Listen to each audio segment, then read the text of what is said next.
Hi, welcome to the show Food for Life, and this is your host Dr. Saxena. And we've been talking about some stuffs which are really sometimes some things which we work it out.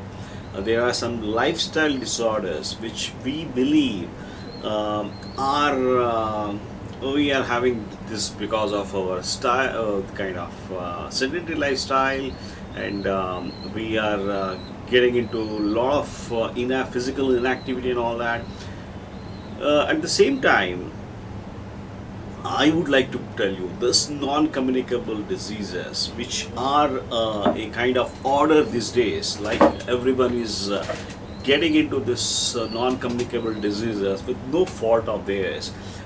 Here we see a lot of people just walking into diabetes. By the time they reach us, they are already into pre-diabetic thing.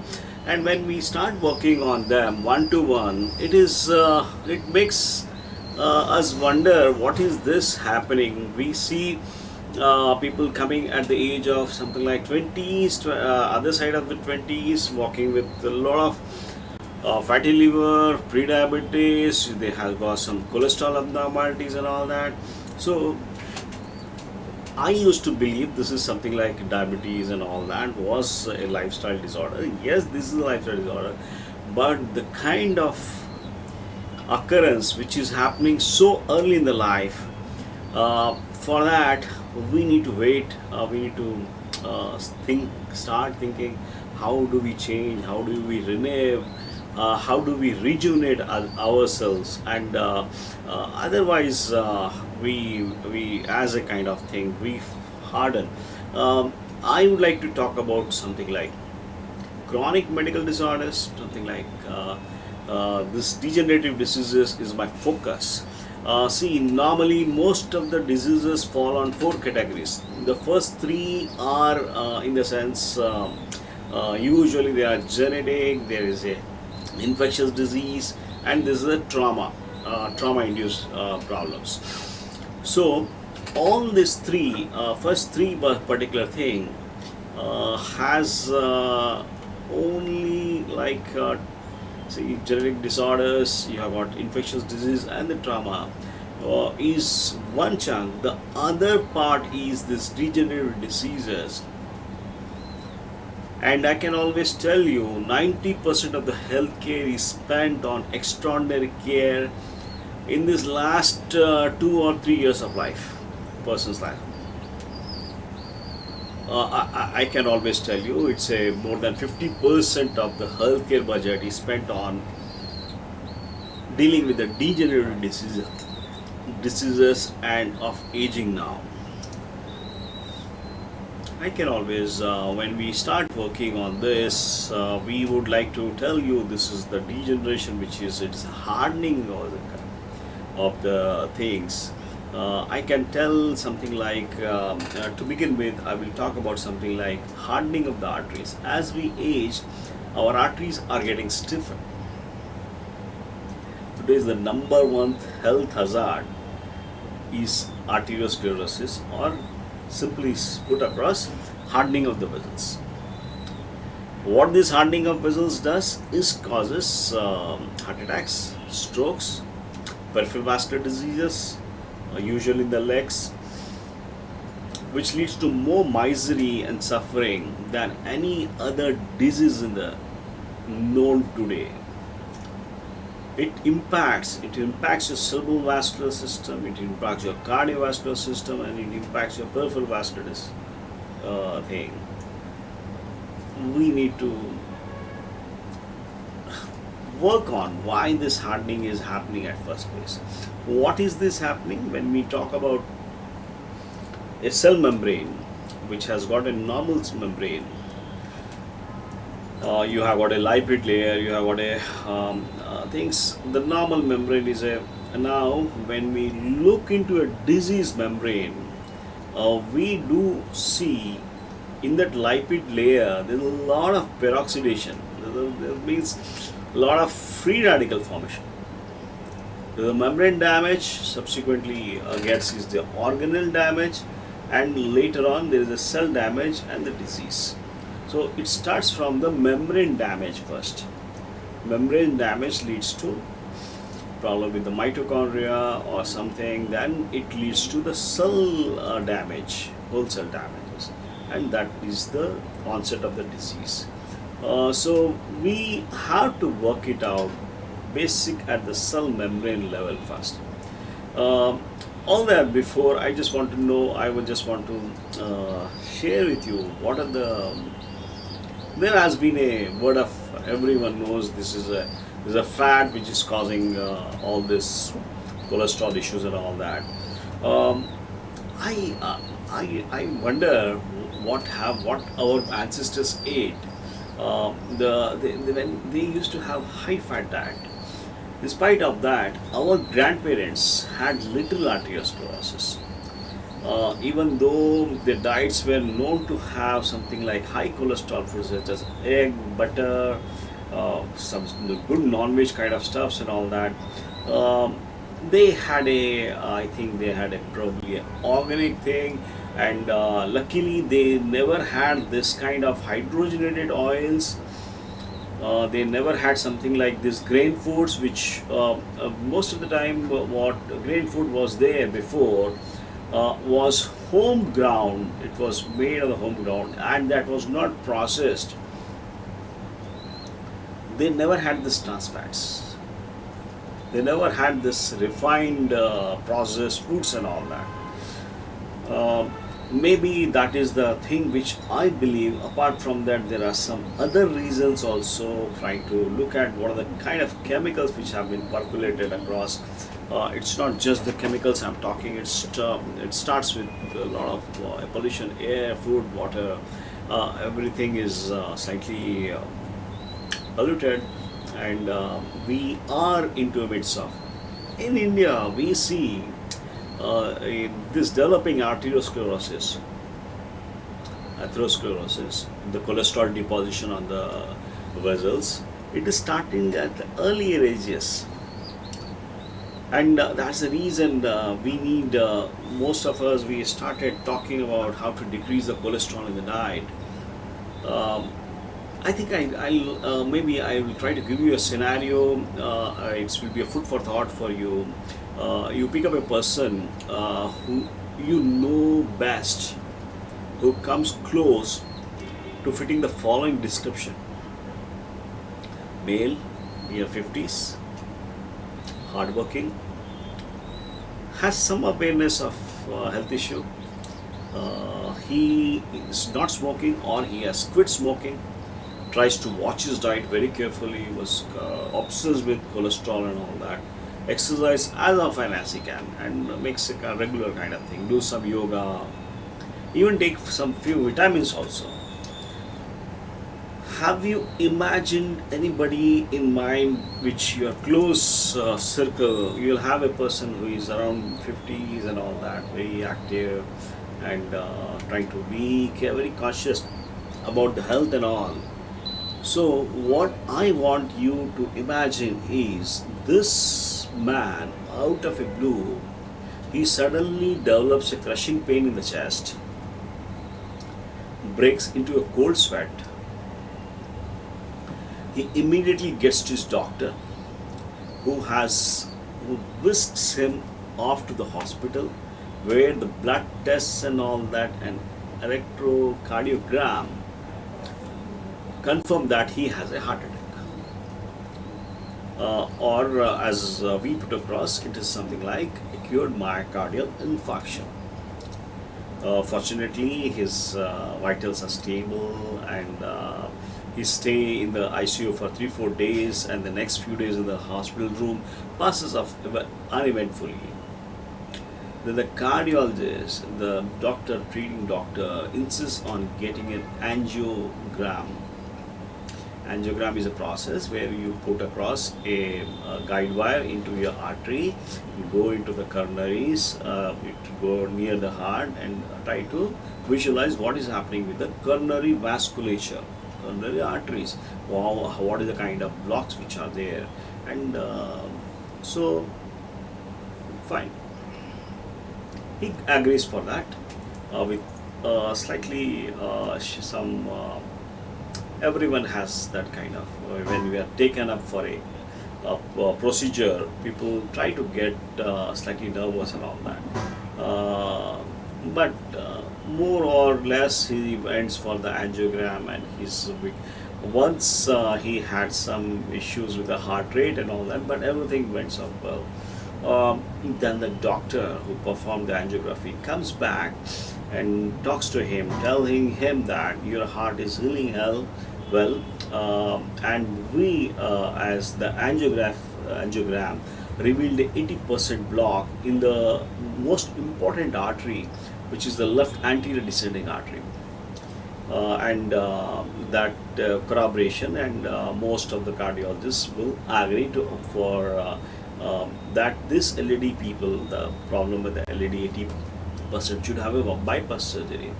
It is shown that this artery is a kind of thing, critical artery, and um, what happens is that if you get a second problem again, you'll definitely land into a problem. So there is a good idea trying to see that stent gets that particular thing is taken care. And this subject with who is active and all that, he went for that procedure, and after a few months, our subject is little tired, and minus his sex drive, and that he's absolutely he has no symptoms of heart, and concludes that he's one of the lucky ones who had survived the heart attack and came back and all that. My question is, what should have been done for this particular thing? What is the missing thing which we have? Are we should we have done something like a specific diet for this guy, or we need to do some detoxification and add number of supplements which could help him further? Because the quality of life what he has right now is not that good. He is always tired. He's on popping pills and all that. The kind of thing he's not able to take up the activities what he used to be so active walking and all that before. He's not able to take it up. So, is there any other procedure by which people can get out of this issue? Let's discuss. See, the idea for this gentleman when he had a block to get a bypass surgery is to develop a collateral. You have got a block in the artery and you are trying to bypass the kind of stuff. So, yes, by collateral circulation is a normally gradual process, and everyone doesn't have the ability to produce natural collaterals and all that. And people do develop natural collaterals, and it works fabulously. See, what happens is, in the natural heart history, when the collaterals do not develop enough to restore circulation, you start developing a block, and the body tries to compensate by increasing the collaterals around. And if by chance your collaterals are not well in place, so you are likely candidate to get an angina or myocardial infarction. So how do these collaterals develop? Natural collaterals develop with age and exercise. Normally, as you age, you start developing collaterals. As you exercise, what happens is that there is a propensity to increase, and the these collaterals can be developed naturally or by artificially also. Like artificially created is again trying to take out one artery from the other side, trying to put across, or you can make these collaterals naturally. I'll be interested in natural methods, working in this integrative field. I'll be interested in that. The collaterals make it possible for blood to detour around the blocked or narrowed arteries.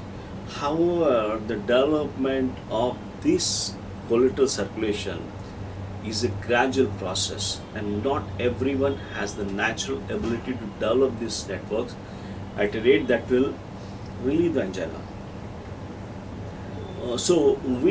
There are two methodologies by which you can create artificial collaterals. One is, of course, by the bypass surgery.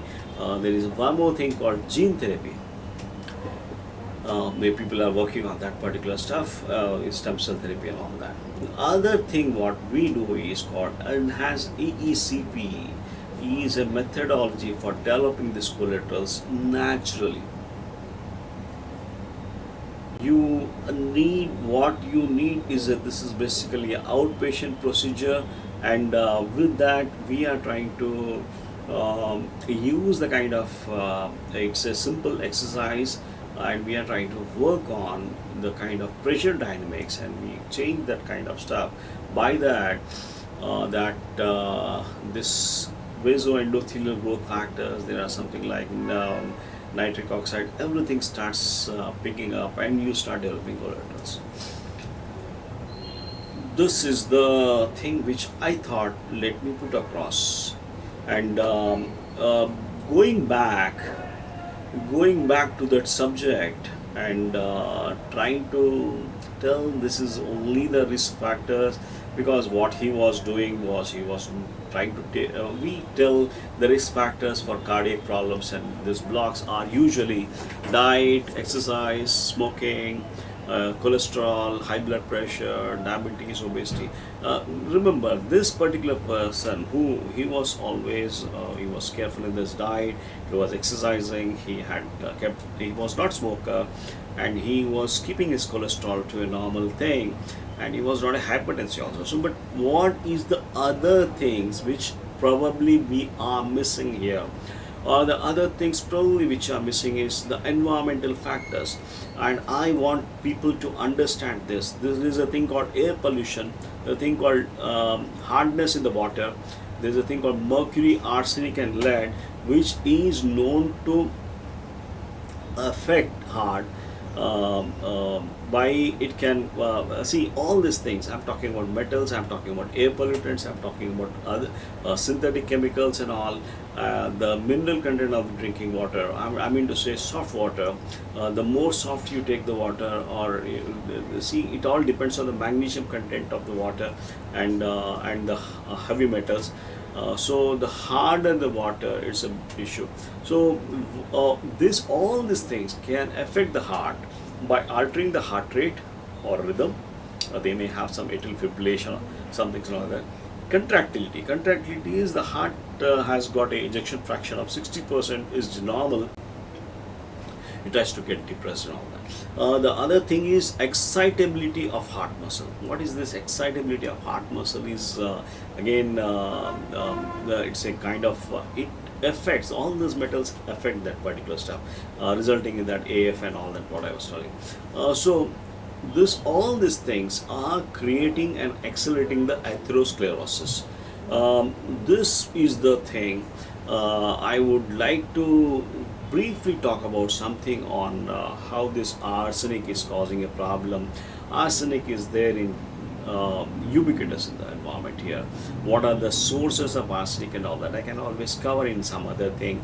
But what made me talk about arsenic is one kind of epidemiological study which was done in Taiwan. It was during that Blackfoot disease. What was found that drinking water containing arsenic from this thing was known, high levels of this high arsenic in the water was known to cause thickening of the walls of the arteries, and it was associated with Blackfoot disease of Taiwan. And in the same prospective study in 2003, the same study, they found people having Blackfoot disease and all that. They stormed that particular this particular thing, and there was a regression in that particular stuff. Regression in water. Arsenic in water is a real problem. I think all this, your hypertension, circulatory problems, your depression, all these things can be related, and I'm talking about parts per billion. 2 to 10 parts per billion of arsenic in water is enough to produce these problems. There are some things called lead. We normally try to look into that. Lead toxicity is a real one. We are slowly on that particular thing. And when I talk about this lead toxicity, there is a it's called thickening. There are number of studies which shown that you have got lead toxicity increases atherosclerosis, and mercury also is one of them, which is known to cause cardiotoxicity, and increased myocardial infarction was shown in the people who had a myocardial infarction were studied with hair and nail analysis, and it was found that mercury was found to be higher in those people. So my thing is, I just want you to understand this particular stuff. If you are heavy, it can be if you are heavy on heavy metal, if you are heavy metal in content is more, you could be making you sick and tired, and you age prematurely. And I don't mean heavy with fat, and I mean heavy with mercury or something like lead or your arsenic. So we humans are poisoning ourselves with all these things, kind of this one, and that is the reason I'm here talking about how this heavy metals are causing a this is not being properly because of this air pollution also. When I'm talking about water pollution, I'm talking about air pollution. We do believe we have statistics of something like PM 2.5 and PM 10, the kind of mortality which is created by this. Here I would like to quote one of the six studies, six cities study it was called, and what they have shown was exposure to particulate air pollution is associated with premature death from cardiovascular disease, cardiopulmonary disease, it's to be precise. And all these things, this was a study which was conducted in more than 8,000 participants from 6 cities, varying from levels of air pollution between 14 to 16 years was checked, and they could report more than 26% increase in mortality because of that. And there is another study which was done in Netherlands some 2 decades back, and they showed the people living along the main roads has a higher risk of cardiopulmonary death with this particular stuff.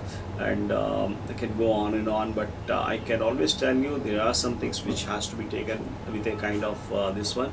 And certainly this heart disease, what you have coming across, people getting into something like myocardial infarction and all that, it needs a proper look, and we need to we should be prepared to see that the person who gets into this problem should try to get himself, apart from the other methodologies, whatever has been done, that some part is left alone.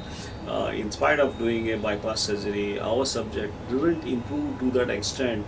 So I believe if he is able to reduce his heavy kind of detox himself, try to so it is as simple as you have got a hardening of vessel, and if you are trying to make it the arteries again supple or soft, that solves the problem. And I think that should be the approach which should have been done with this methodologies, because somewhere we as clinicians, and we would like to know what else and what other best things can be done for the patient. That is always focused in our center here, and I certainly believe that the patients should get the best of the advice as well as treatment, as well as what is the kind of do's and don'ts what they should do, not to see that they don't get back into the problem again and again. That's what for this hard things and all that. Thanks a lot.